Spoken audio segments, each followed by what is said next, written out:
Who's that good boy? It's Winston. Hey everyone, today we are going to be showing the Coleman Fold and Go stove. I got this for a couple of reasons. This butane camp cooker has been great. I've used it for about 4 months. It's worked really well, but for a few reasons I want to upgrade / change. One, there's only one burner, which kind of makes it a pain. If I'm making pasta with a sauce, I have to make my food and then boil the water, which is just annoying. Also, butane is going to get harder and harder to get coming in the winter months, so that's one thing. And also, butane does not like cold. When I first started doing this in early May, it got to about 7 or 8 degrees Celsius at night, and it really struggles. The flame would be about half the size it usually was. If I put my hand on it and warmed it up, it would be better, but this is great. I'm going to keep this as a backup, but for our main cooker, we're going to be looking forward to upgrading. We have our 20-pound cylinder there, and we also have some green little bad boys that we're going to be using. So let's give it an unboxing and show you what it is. So on the bright side from this angle, you get the absolute cutie pie in the background. He will be narrating. He will be our safety supervisor for now. Here it is. Not a huge box. It just came from Amazon. Open it up, take a quick look inside. I'm gonna pull out. Instructions. I'm a man. We ignore these to our fault and safety. Read the instructions, but I'm guessing it's pretty straightforward. Put the box aside. A little ASMR action if you're into that. Alright. We're just going to switch sides because it's better lighting over here. I'm sorry for the mess. I do live in a camper. I try and keep it clean. One of the perks, if you do build a camper, the deep sink where you can store your dishes until you feel like doing them. And of course, because we live in a camper, there's a lovely road / parking lot that is going to accompany us while we do this.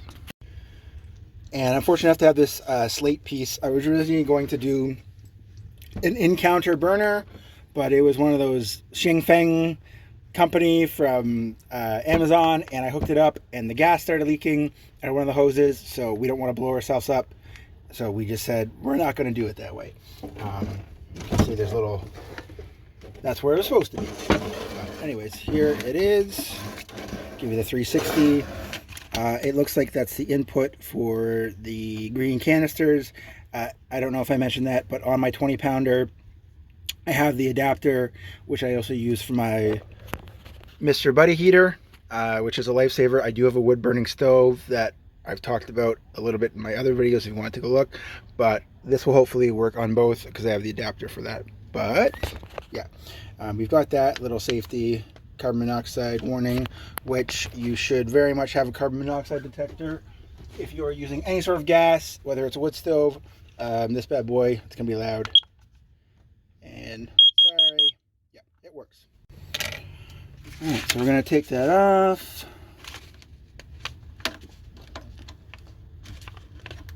It's just a little pin. I don't know if you can see it, but it comes off super easily.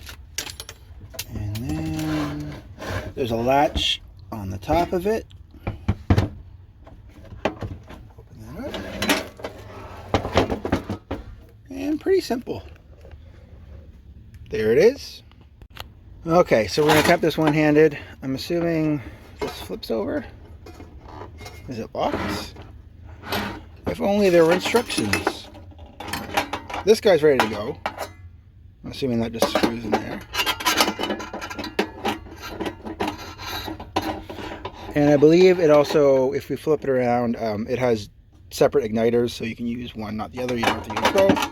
But I'm just going to do that. Why aren't you working? So I figured it out. They're just kind of, they were stuck in on purpose. There's these little knobbies that held them in, and it's just friction. So pop that out. I'm sure they sit down some kind of way. Remember I said we don't read instructions to our peril? 2 seconds. Read the instructions. It doesn't take long. So the reason these have this little gappy is so they can friction fit. I don't know if you can see that. That just closes in, so they're held in nice.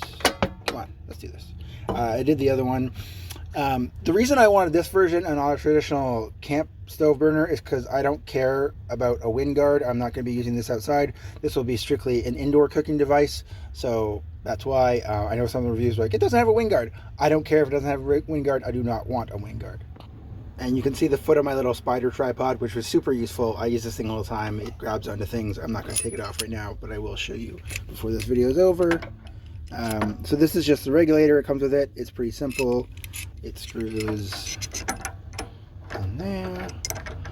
It should be righty tighty, lefty loosey, but sometimes these things are the opposite. You just go until it catches something.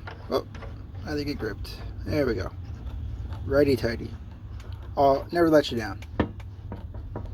And we want to make sure that is on there good and tight because we don't like gas leaking out. And we just take one of our green all-purpose propane. These are available at Walmart and pretty much every other store you can imagine. That they're usually available year-round, but again, I have the 20-pounder, but always good to have a few of these handy. This is not angle, but I'm sure I can adjust it as we go. As I figured, this will rotate freely without unscrewing. It's a separate little nut, so we don't have to worry about position, and it is just a regulator. And then there's these little bad boys, so we're going to turn it on. Always a good sign. Boom! Nice little flame. Do the other one. So apparently the person who works at the factory who installed this knob is the Incredible Hulk. So it was just on super tight, but now it's good. There's some gas. Alright, and get both of them going just so we can show. And if you look, these are inverted, so just pay attention. I saw some reviews mention that it can be a little touchy. I know the gas will fizzle out a little bit at low settings, and it can be really, so just make sure it doesn't go out for safety. Make sure it's completely off, but that's going pretty well. A little bit of a rich flame.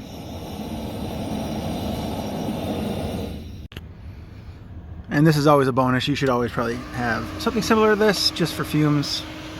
Hi Bubba, I know, and you smells, right?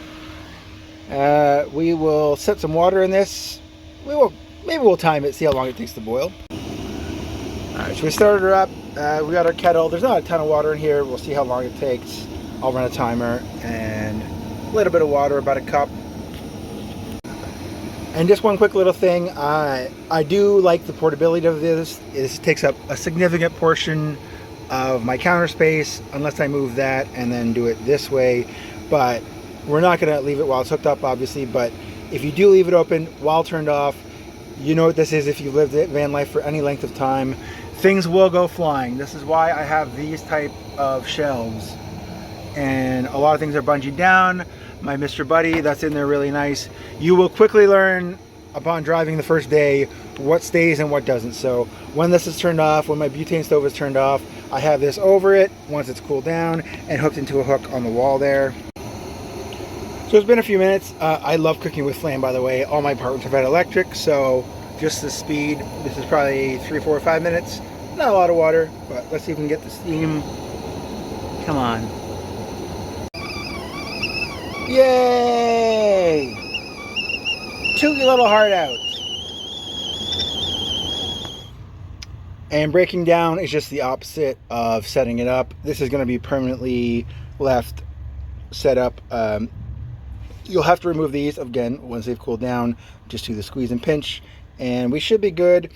I think I'm going to leave it set up kind of like this, but I'll leave it sideways. So we've gone and hooked up our 20-pound propane to that, and I think this is the orientation it will be in most of the time. One thing I don't love is the way this kind of sticks at an awkward angle. I don't think I'm going to find a happy medium other than getting a longer cord and putting it at an upright angle, because we're just, like I said, space is always at a premium when you live like this. We're going to fold it down, see how much room it takes. And just one quick caveat, as I said, wait for these to cool down before you put them back in. They will go in when hot. I was worried if the metal expanded, they wouldn't quite do it, but they've clearly created a tolerance. Just be careful you're not knocking the igniter. That was the problem. I couldn't quite get it in, and I thought it was the heat expansion, but I just rotated a little bit because this little guy was hitting that. Basic shapes. I'm having trouble. I'm a 41-year-old man. Basic shapes.